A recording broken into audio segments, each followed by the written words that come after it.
നമ്മളിവിടെ ചെലവാക്കുന്ന പണം സഭ പാസാക്കി സഭയുടെ അനുമതിയോടുകൂടി ഈ സംസ്ഥാനത്ത് ചെലവാക്കുന്ന പണം controller and auditor general audit ചെയ്യും. ഇവിടെ C&AG ഓഡിറ്റ് ചെയ്യാൻ സമ്മതിക്കില്ല. കിഫ്ബി അത് പറ്റില്ല എന്ന് പറഞ്ഞു. C&AG പല പ്രാവശ്യം എഴുതി ഇത് ഓഡിറ്റ് ചെയ്യണം.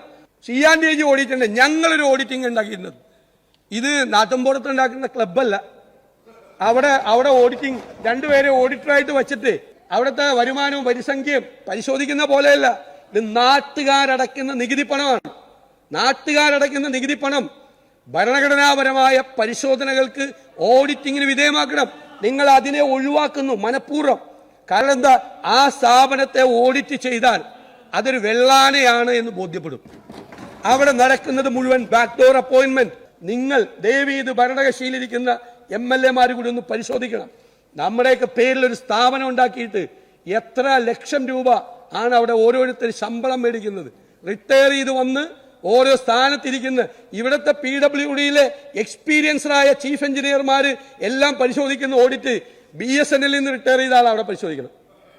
സംസ്ഥാനത്ത് തന്നെ വിവിധ ഡിപ്പാർട്ട്മെന്റുകളിൽ മികച്ച എഞ്ചിനീയറിംഗ് വൈദഗ്ധ്യമുള്ള ആളുകൾ ഒരു വശത്തുള്ളപ്പോൾ അവരെ മുഴുവൻ നോക്കുകുത്തിയാക്കി നിർത്തിക്കൊണ്ട് ഒരു ബദൽ മെക്കാനിസം ഉണ്ടാക്കി ഭരണഘടനാ വിരുദ്ധമായി അത് ചെയ്ത് അത് കുറ്റിച്ചോറാക്കിയ കഥയാണ് ഞങ്ങൾ ഇവിടെ അവതരിപ്പിക്കാൻ ശ്രമിച്ചത്.